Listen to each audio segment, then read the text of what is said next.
were informed about any of the signals.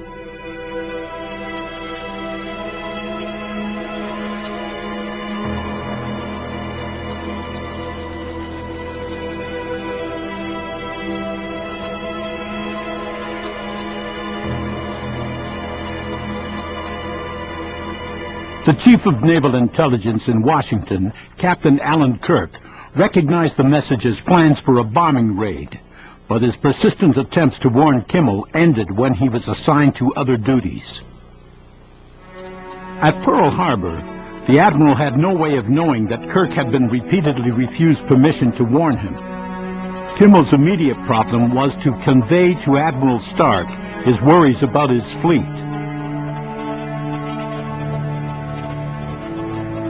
Meanwhile, the Japanese Consul General, Nagao Kita, was supplying Tokyo with even more information.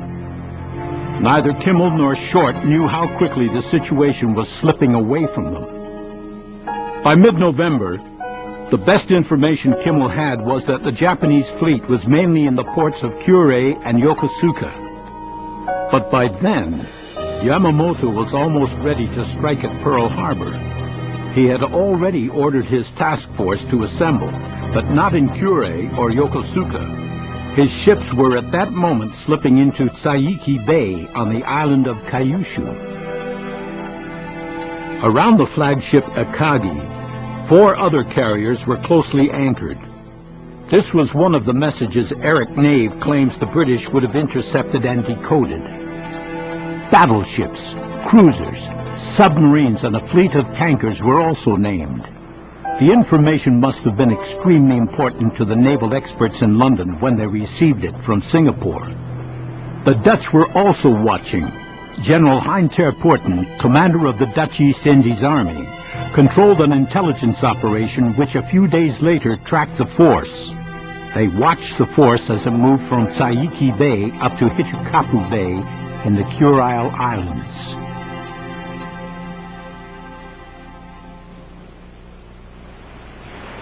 Only a negotiated breakthrough could now halt the force. That same day, Japanese diplomats were told what they should listen for if negotiations failed. The code words Higashi no Kazeami, east wind rain, would indicate a break with America. Nishi no Kazehare, west wind clear, would indicate a break with Great Britain. And for Russia, the message would be Kitano Kaze Kumori, north wind cloudy. Eric Nave recalls the episode. There was a message that came through in consular codes too. It had general distribution. I'm sure that it went to in naval codes, to naval command. I'm sure it went in the diplomatic to the ambassador in Washington, people like that. Roughly speaking, it was a war warning that when diplomatic relations deteriorated badly, that this will be indicated in a message from Tokyo in the news, halfway in the news, and repeated at the end.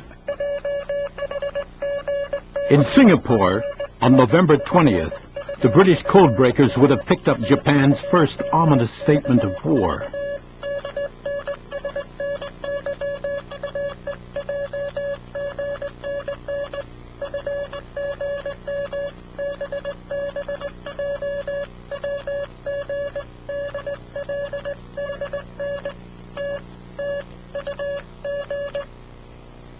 In Washington, Cordell Hull, the American Secretary of State, had been involved in a round of exhausting talks with the Japanese ambassadors Namura and Kurusu. Both sides believed they were near to a negotiated agreement over the question of the oil embargo.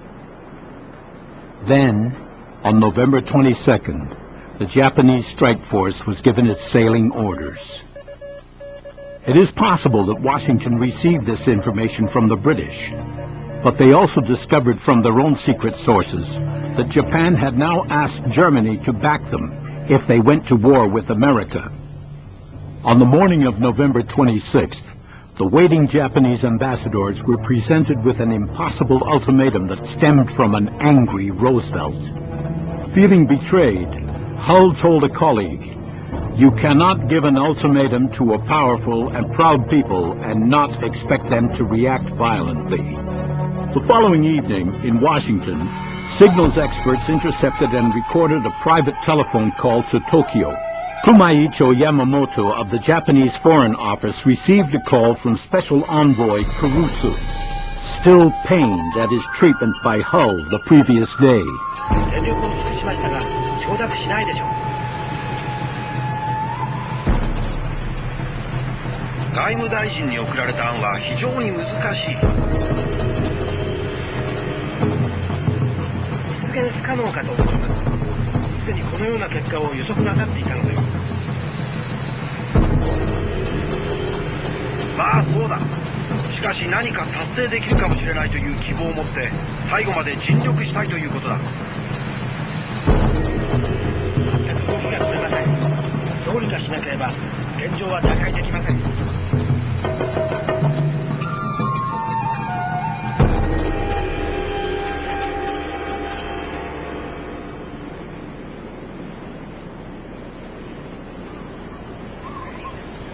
5,000 miles away from Washington, it had been a strange summer and fall for the officers charged with the safety of the Pacific Fleet.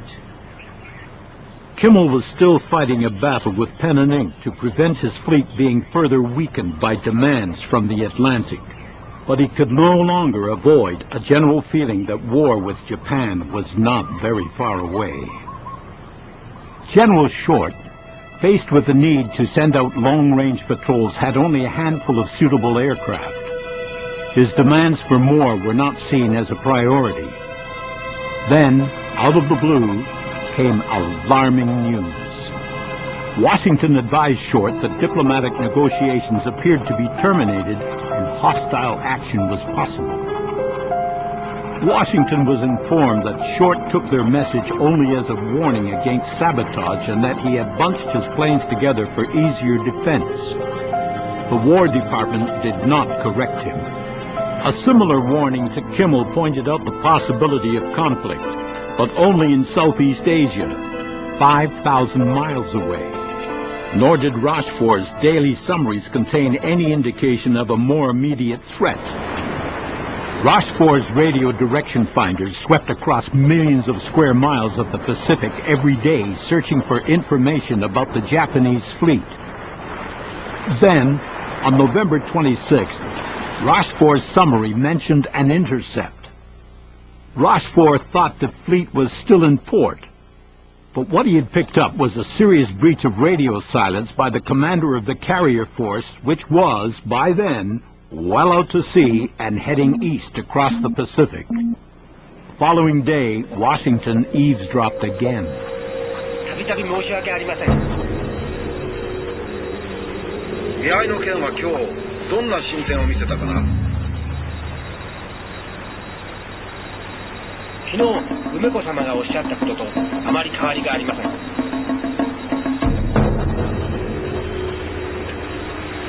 変わりがないと。そうです。